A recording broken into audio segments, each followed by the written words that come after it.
to grasp it, even though you understand what's happening there. It's hard to read that way. So pinter pause has there's three different types of pinter pauses. There's the ellipse, the three dots. That means like a 5 to 10 second pause. And of course, and then the word pause in parentheses is like a 15 to 20 second pause. And then is that what it is? And then there's a third one, which is about a 30-second pause, which is forever on stage. But if you look at Ruth, who I think was the best at this in the scenes that we saw, she uses that time to contemplate what that person said, and then you can see the wheels moving toward how she's going to react to that. Of course, the best example of that was, how about if I take you? So Pinter can always be seen in a symbolic versus a realistic way. And in this particular play, the realism, it starts as a comedy usually. And then as the play progresses, it becomes darker and darker, even though most of the dialogue is small talk. So it's nobody says anything that's particularly threatening, but the way they say it and the way they talk to each other gives the audience the idea that there's something wrong. It's kind of playing on our natural desire to know what's going on, which is why when we see someone in the paper doing something, we immediately assume we know everything about them. It's that kind of desire that we know the reasons other people do things, even though we don't have the information to actually analyze it in such a way, so that we know something's going on, but we don't know much. We don't really hear about the backgrounds of the character. Does anybody know what Lenny did for a living?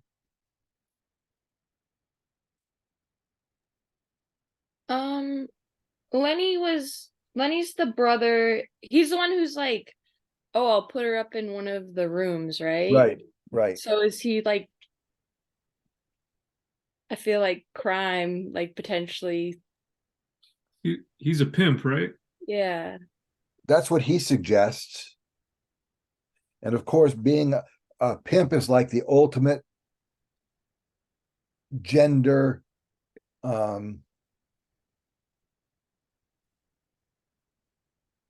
the ultimate controller of women, that job. I don't know if that's really true, but it is in literature. And he's shown pretty early on to be, if he is a pimp, he's not very good at it, because he gets confused and threatened by Ruth right away. And he also wants her to stay. And of course, Joey's a boxer. And then Teddy is a professor, although sometimes when I read it, I question that. I kind of question their kids. So subliminally, what kinds of ideas does that bring up in your head?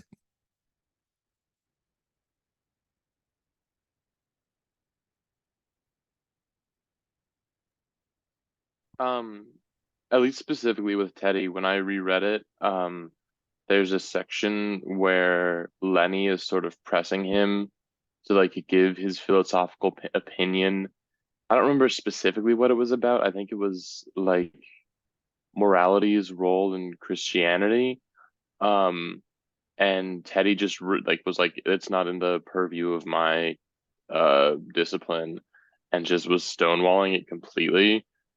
And it felt very much like you ask someone, they're like, oh yeah, I do this, and you ask them about it and then they immediately get super defensive. It's usually indicative that they are lying about Right. whatever it is. And we have no idea, but we reach these conclusions anyway.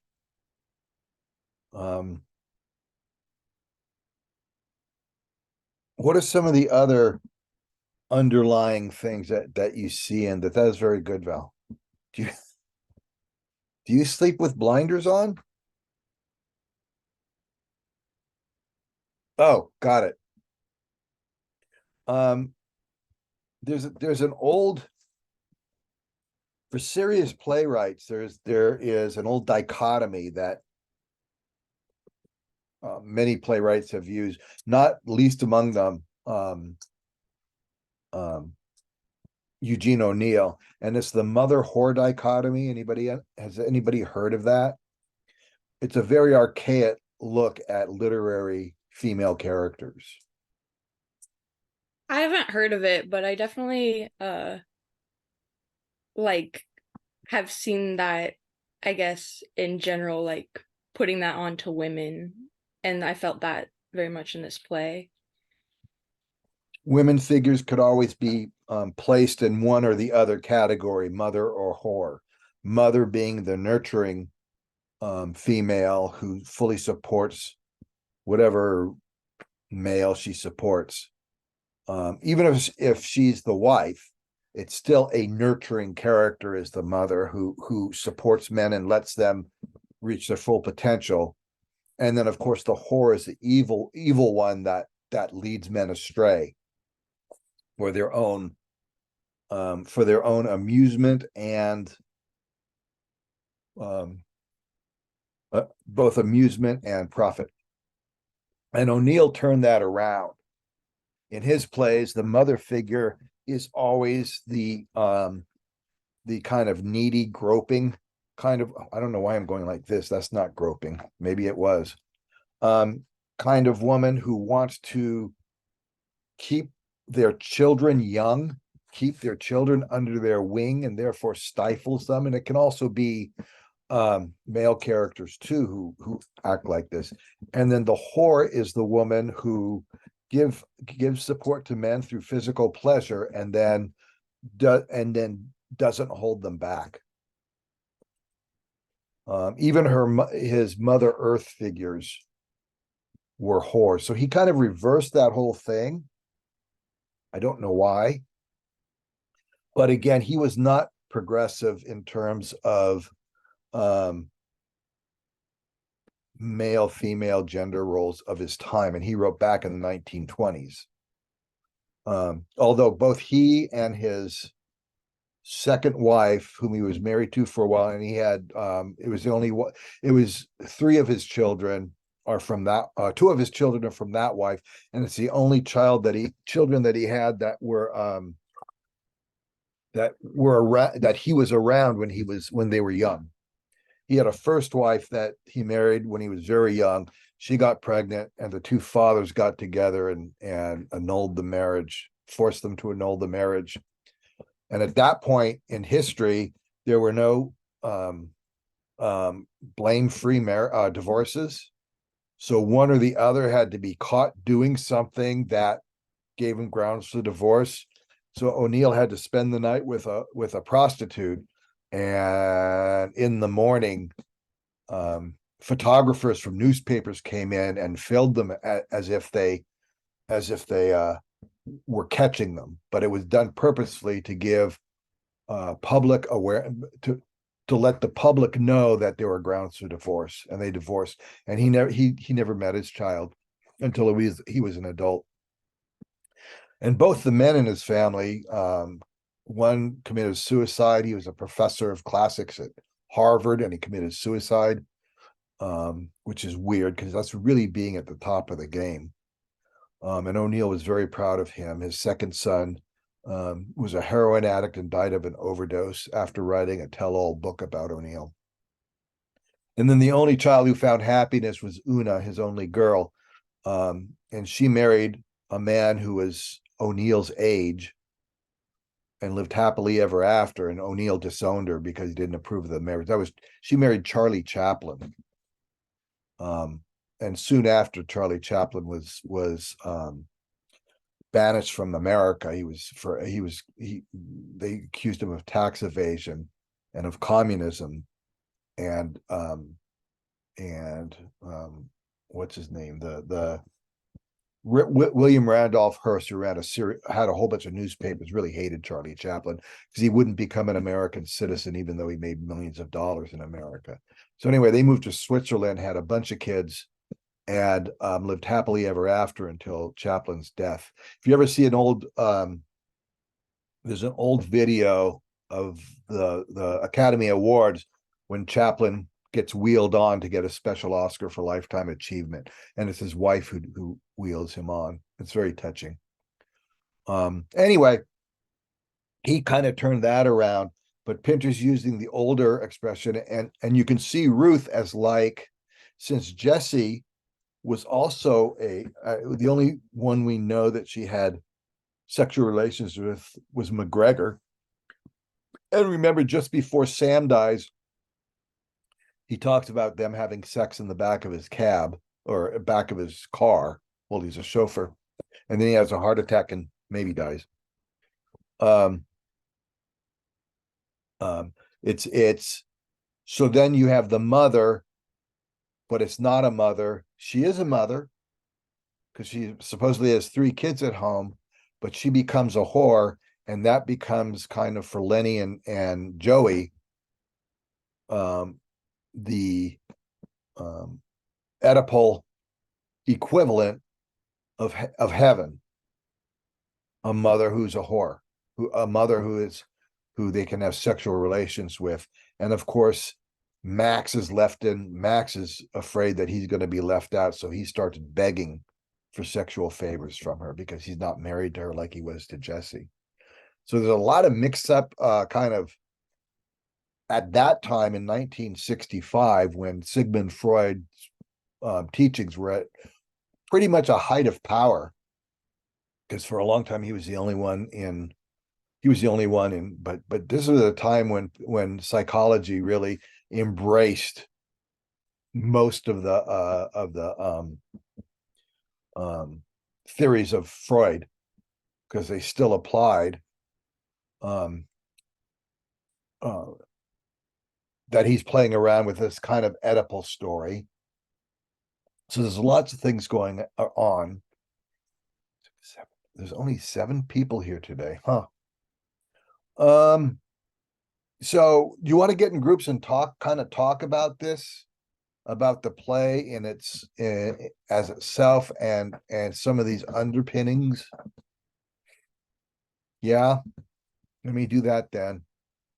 I'm not going to leave you in there quite as long as we have, because I'm not asking you to talk. You can talk about production values for this, but I think the setting is less important in this play in terms of, I mean, you can do a lot with it and lighting, but it's much more of a straightforward play that's kind of improvising on old archetypal things that theater used to be always about, which is what makes it absurd. You can talk about what makes this play absurd. You can talk about kind of the Oedipal things, and with full expectation that these ideas that this brings forth are no longer valid, really. You have to have a belief that there is a hierarchy between sexes, or that there should be a hierarchy between, that it's a fact rather than a social imposition that's been placed on women for millions of years. So any of those things, and then just come back and talk about what you guys talked about. So I'm going to make 2 rooms, if I can find my rooms. Breakout rooms. I'm going to do 2 of them. And I'll see you in about 15 to 20 minutes. So about 10:10 or so. Okay, have fun. I'll be checking in though.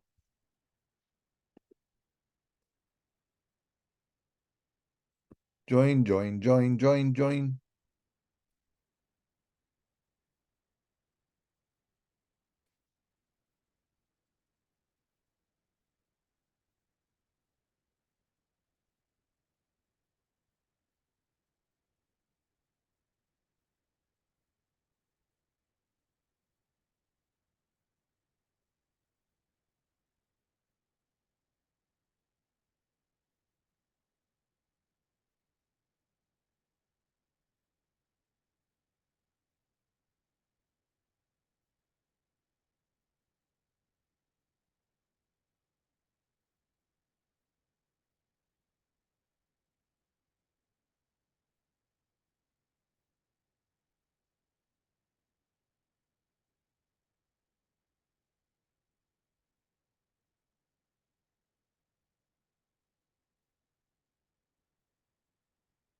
No, you stay.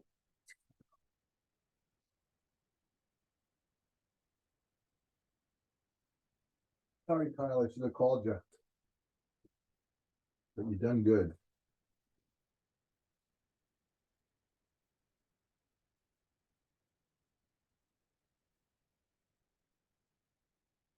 All right, Jasmine, that's enough. You go on your own now.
Hi, baby. That's Tristan's coming.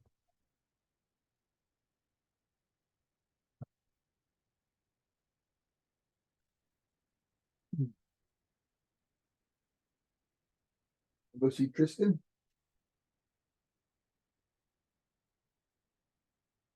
He's coming, you know. Hear him?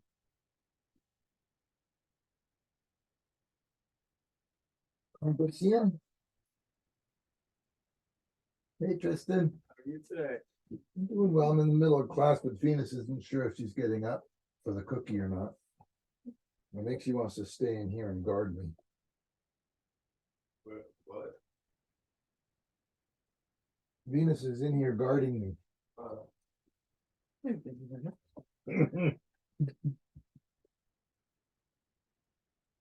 Going between her duty and desire. She gets the best of both. She gets the best of both.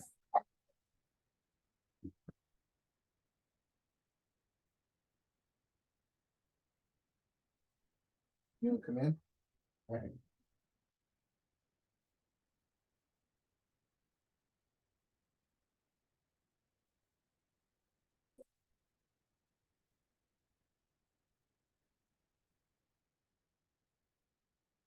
Well, Mm. actually, now that hi You need- Eric, You want 10 more minutes? 5? Eh, None? What- I could be whatever okay you- with 5. yeah, whatever you think is I, best. I want you guys to have a chance to get your ideas out there. We're so- just kind of spitballing stuff back and forth. Okay, I'll, yeah, we'll do 5. And then Okay. talk about it. Great. Leave room. How do I get out of here? All right.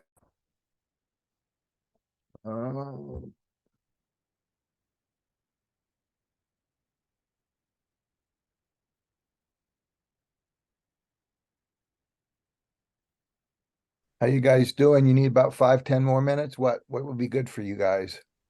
Say like 5. Okay, 5. see you then.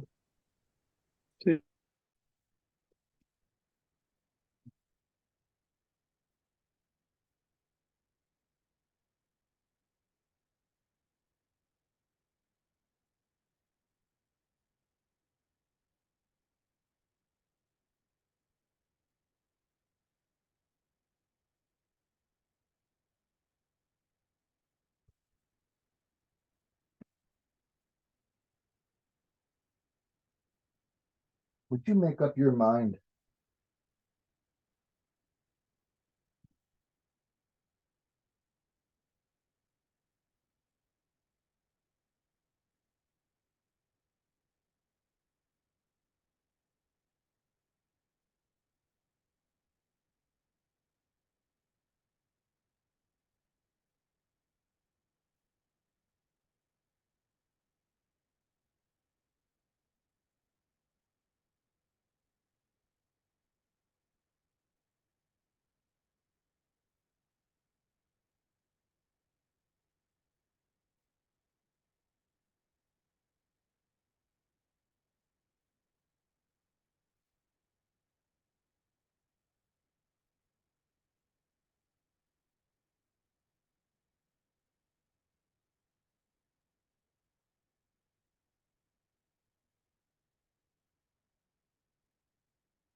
Welcome home.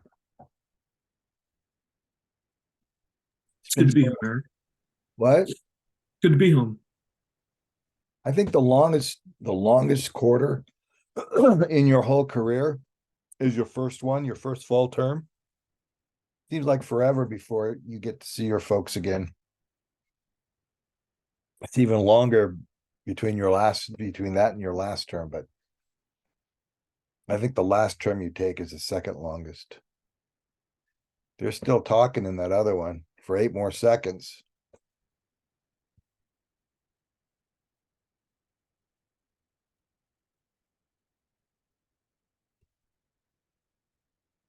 They're back. Did I interrupt you guys? No, we were good. Okay, just checking. Wrapped it up. So what? I said we wrapped it up. It was great. Okay. What'd you come up with? I wasn't just for you, Tatum. For all of you. Well, I'm gonna steal what Tatum was saying in the tail end of our session. They brought up at the very, very end, Ruth refers to Teddy as Eddie. And the way I sort of like justify that in like our last little bit of talking was, I think at the very end, she becomes a part of the same house, the same system that Teddy is leaving at that moment. And she is speaking in the same like disrespectful subtext, demeaning each other through like snide comments. Like she is becoming part of the house in that like very subtle, tiny little detail of like she has not only been able to replicate the way they speak to each other, but now is employing it as well. Okay. You know that Teddy is a nickname for Edward, though. Well, there goes my point. No, it doesn't. You may be right. Yeah, I thought it was like Edward Kennedy was Theodore. called Teddy. So, but that's okay. I'm not sure that she didn't have full power over him when they got there. With that first thing where they're fighting about you go to bed. First Teddy says you go to bed and I just kind of want to walk around, and she ends up going outside and walking around while he stays there and goes to bed. What else did you guys talk about that seems interesting to this play?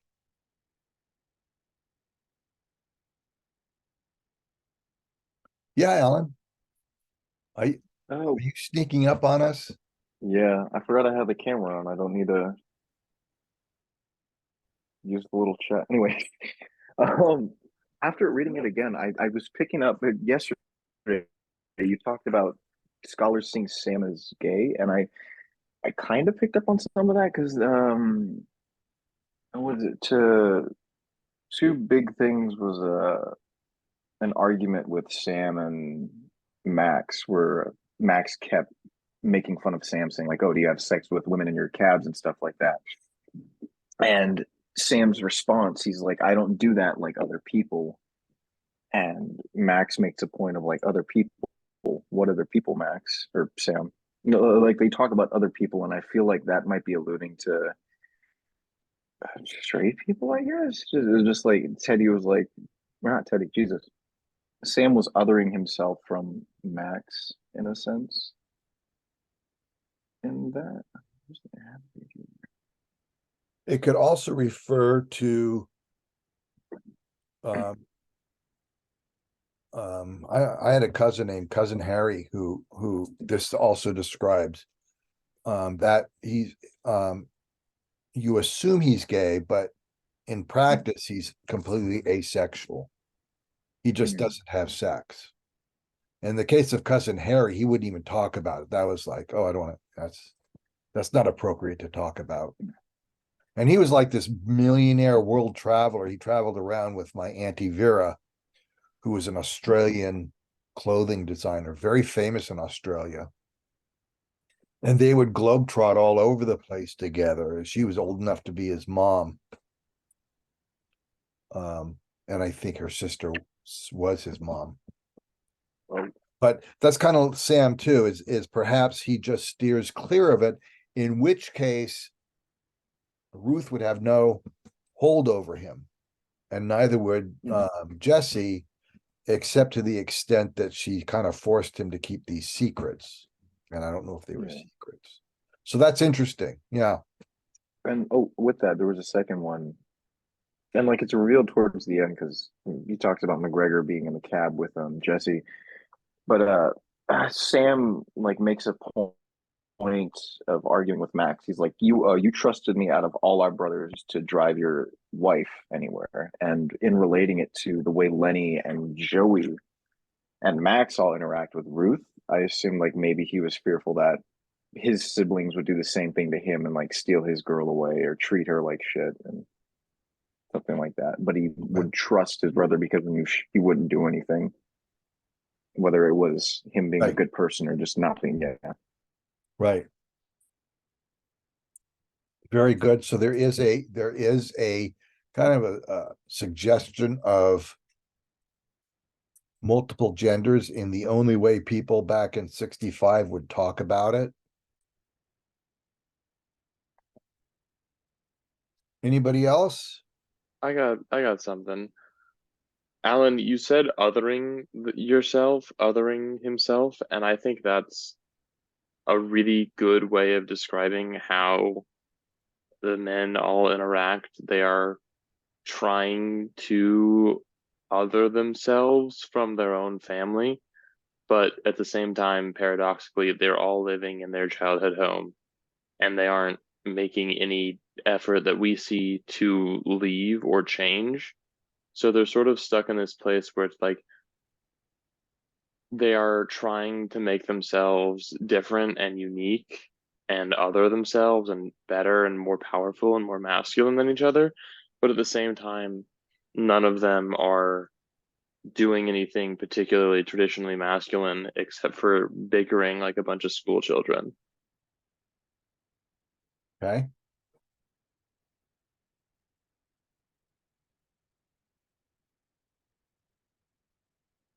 Anybody else? How about the other group?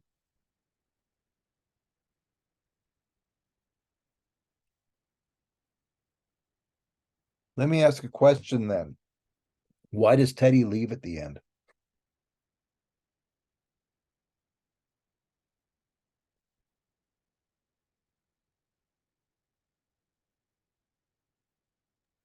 I have a theory. It's kind of a gross theory, but like maybe the structure of this house is that they send Teddy out to go find a woman and bring them back to the house for them. Like maybe that's established. Okay, but it's been quite a few years. I mean, they got married just before they left England, and then they had 3 kids. It's been a decade. I wonder if they're going to send them money.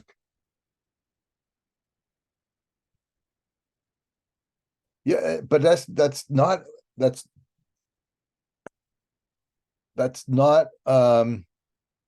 beyond belief within the world of this play. That Teddy's actually a predator. I'm not sure how the rest of the details of the play, the fact that they have 3 children and the children aren't there, how those interact too. It might not be a logical step, but it certainly is within the realm of that possibility. By giving us no real background information, I think Pinter's has his plays are wonderful because they don't answer the questions. They just leave you with the questions laying there on the floor, and we can assume what we want to assume about the situation itself.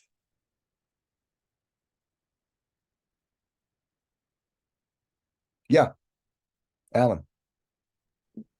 Yeah, but first time reading it, I just assumed he felt kind of defeated, but felt like he was just giving up and just letting her stay with the family. But the second time I did read it around, I was thinking like similarly to what Val was thinking, and how it was like maybe this is something they did kind of do, or and maybe he was supposed to bring her back, but he decided to try and keep her for himself, and then that's why he snuck in the middle of the night or something like that. What's his name? Martin Estlin suggests that possibly Ruth was a prostitute before they met, and then they went to America and she continued being promiscuous. He calls her a nymphomaniac, Estlin does, which is a term that means it's a psychological problem. They used to think it's no longer in the psychology in the DM whatever the medical. It used to be considered a mental some kind of mental health issue if women were too promiscuous. It was like and in some cultures in Italy, in a lot of Catholic cultures, they use women are always accompanied by a man. They're never alone with another man. There's always a chaperone to make sure that nothing happens, which is it's a cultural thing. But the assumption of that is that given they're left alone with a man, that a woman would be welcome to sexual gesture. I don't know where that came from. I learned about it in The Godfather, so I don't know where it really came from, which was not a feminist book.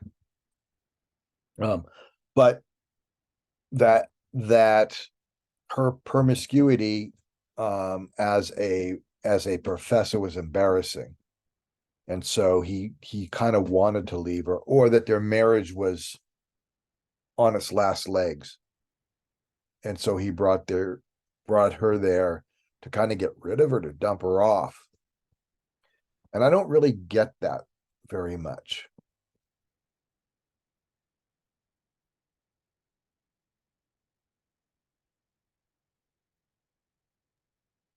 I think the most disturbing element for me about this play is that the most disturbing element. I don't remember what I was going to say. Sorry. It must have been a half thought. Any other reactions? Oh, I don't remember what I was going to say. Hang on just a second, Alan. That the assumption is that women can dominate men through sexuality, which has been the basis of many, many misogynistic theories throughout history. That was God, what's his name? Strindberg, August Strindberg's kind of view of women, that he was helpless and they manipulated him. And then he always suspected them of cheating. He had 3 wives and he suspected all of them of cheating on him, and they all, not at once, one after another. And they were all very, very independent women. Two were actresses and one was a journalist. I'm So just they trying were to women remember. what? Oh, sorry, I didn't mean to cut you off, Eric. I was That's gonna say okay. I'm just trying to remember from last term. With you, is that he the one that wrote Dream Play? That was Strindberg, yeah. Well, it was okay, yeah. Alan, Could what were not you going to say? remember. Oh, go ahead, Anthony. No. I was just saying I couldn't remember, but I recognize the name. Yeah, and that was his later work, Dream Play, where he kind of got into the metaphysical, how the world works. And there was a lot of misogyny in there, but his earlier plays were all focused on the some sort of he felt that men and women were at a war with each other, that they were hostile to each other. And that none could trust the other, but that it was so in Miss Julie, for example, you have a man who's a servant seduces the aristocratic Miss Julie, who's the daughter of his boss, and they plan to run away together. He seduces her and then dumps her because she wouldn't be able to handle being poor. And so there's this whole idea of that of the two battles between the rich and the poor and the men and the women, that it is the man who is always victorious over the woman because he's stronger than a woman, and which is crazy. But that's what he believed. But there's that kind of miscegenation here that in a sense, men are saying that women are ruin their lives through manipulation and trading sex for security and things like that. So I find that really disturbing about this play. I wouldn't do it. I would never produce or direct this play for that reason. The birthday party or betrayal would be a better. I would choose over that.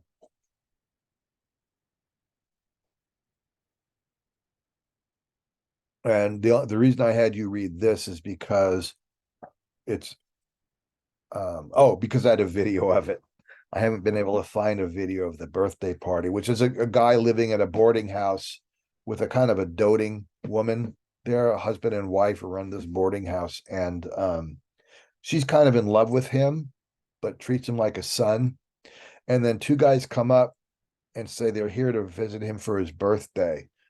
And he tells them it's not my birthday, but he doesn't know them, but there's something very, very suspicious about it. It looks like they're there to kill him. And it increases as the play goes on. It's go ahead. Oh, no, sorry, I keep cutting you off. I was gonna say one thing about birthday party that kind of helped as like a precursor to reading this one was it was like that play is a really good example of when he writes dialogue that is just like the words almost don't correlate at all to the intention.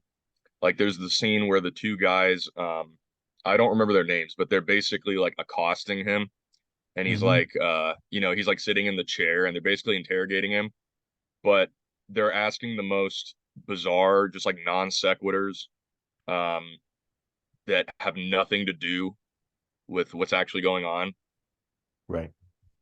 So, go ahead. That's sorry, I can't form my thoughts this morning, but that one is just the dialogue is really bizarre when those two guys are interrogating him. Right. But the intention is just totally different than what they're actually saying. It's scary. And he ends up leaving with them. Yeah, they like render him mute somehow. I think it's through fear is what the suggestion is. But I mean, that is of all the themes that Pinter has, the one that runs through all his work is his idea that language is that the words you use, the we've become so inured with these trite sayings and small talk that underneath that there is always a conflict that's being resolved, that is communicated not through the words but through the manner in which you use the words. And for this play, I think it's Ruth that becomes the. I mean, Max is totally ineffective, although he seems to have all the power at the beginning. And you might say that Lenny does. But certainly Ruth at the end becomes the dominant character. And that may also be part of what he's saying, that to be the dominant character, regardless of your situation, is the place you want to be, is the place you're going to feel the most comfortable, because all of your needs will be met and other people will do what you say, if that makes sense. So that even though she agrees to be a whore, or as Estlin says, I have to look at his name to remember it. What Estlin says, almost a whore. about both Jesse and Ruth. That it's better to be in that position and dominate the men around you than it is to be in a position where you have no power. And so language is always an establishment of who has more power than the other person. Which unfortunately has kind of morphed into, I mean, the ways that people get power, that the ideas that he's presenting in which ways people get power, the things that are kind of obsolete, rather than the main idea that it's language that grants you that power.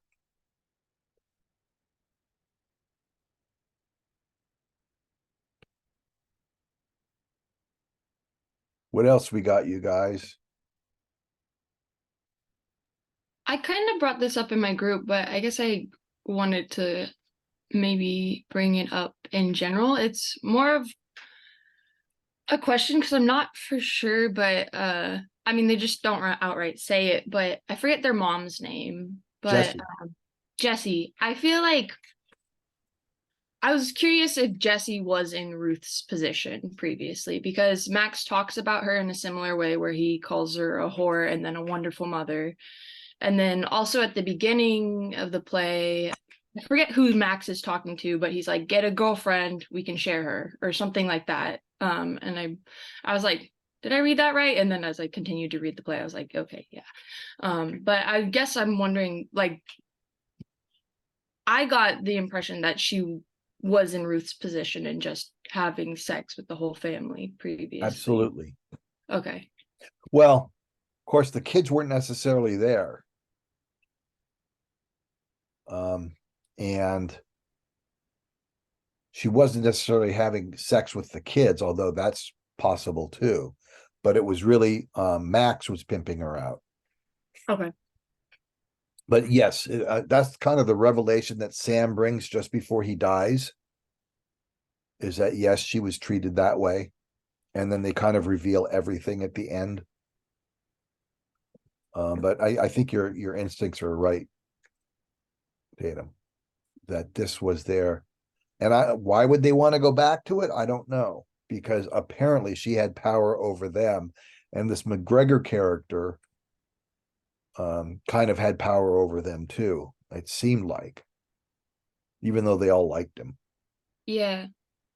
I just thought it was weird, Max's I mean all of it's weird, but where he goes on, I don't know, he goes on this rant about how she taught them everything they know about morality, and this play is so morally like messed up.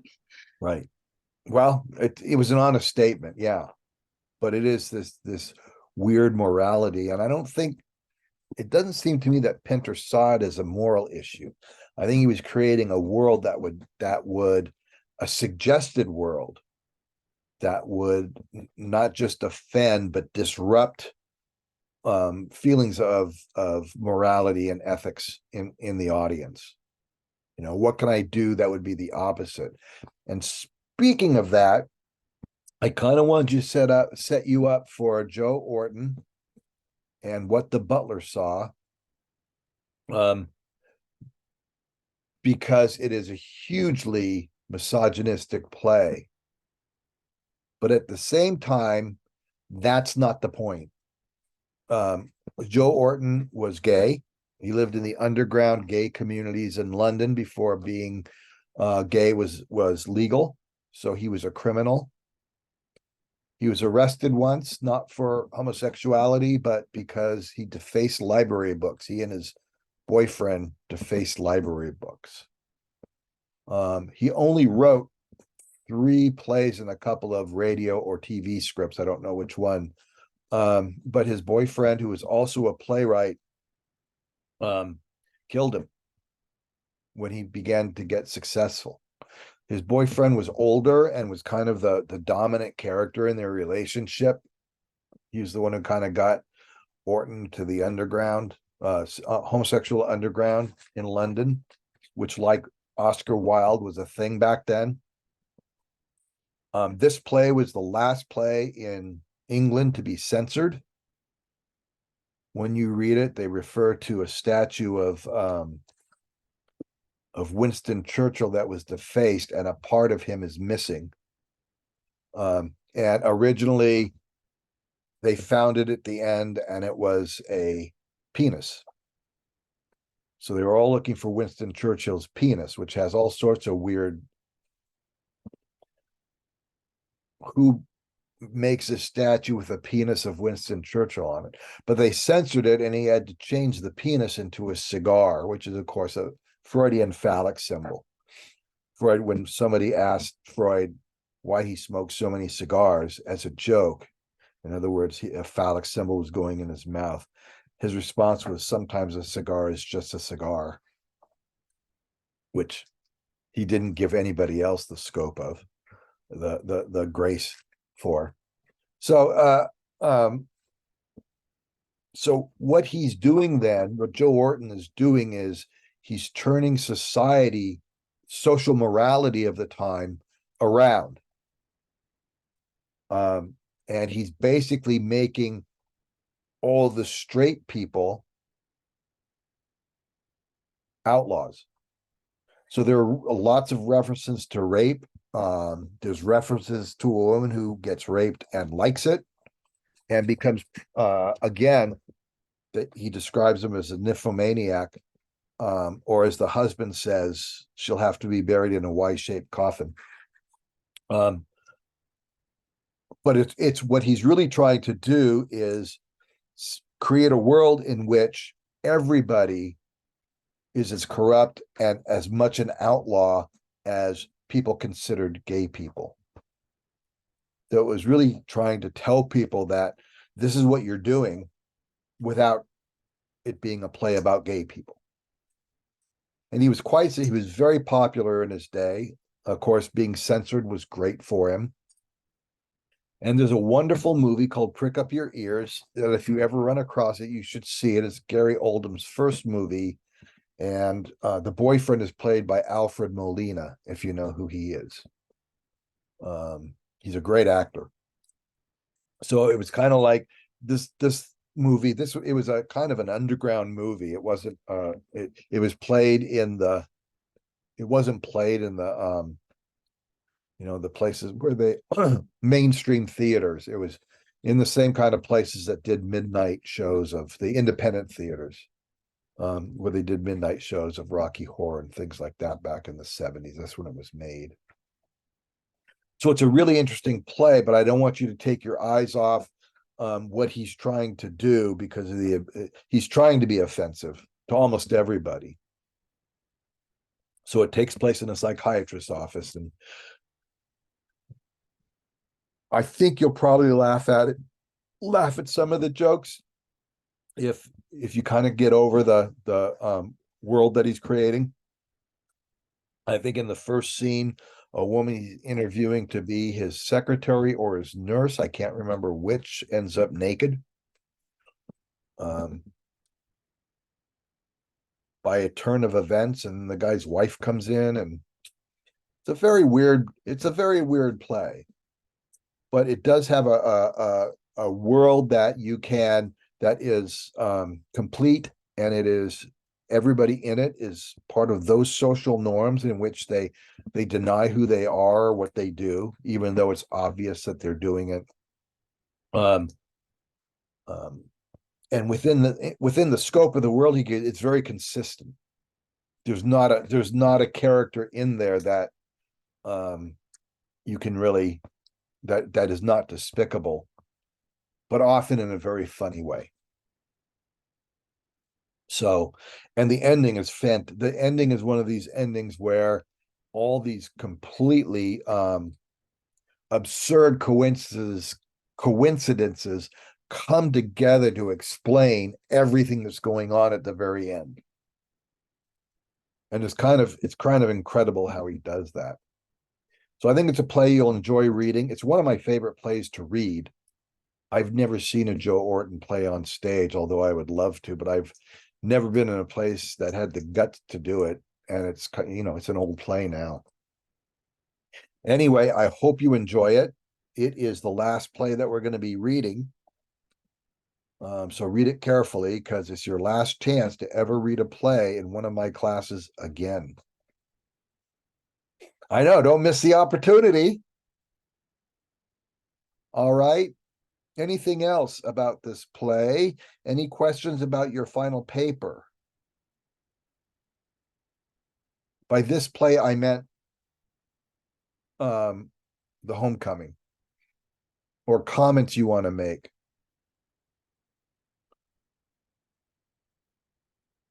I'm not grading you on what you say, so if you want to shout out obscenities about this play, you can if you want.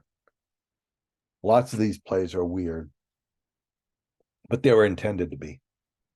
I just have a brief question kind of regarding the final paper. Yeah. And kind of just our schedule too. I don't have Moodle open right now, but just to have everything planned out. So we finished this week with this play, and then next week is going to be What the Butler Saw.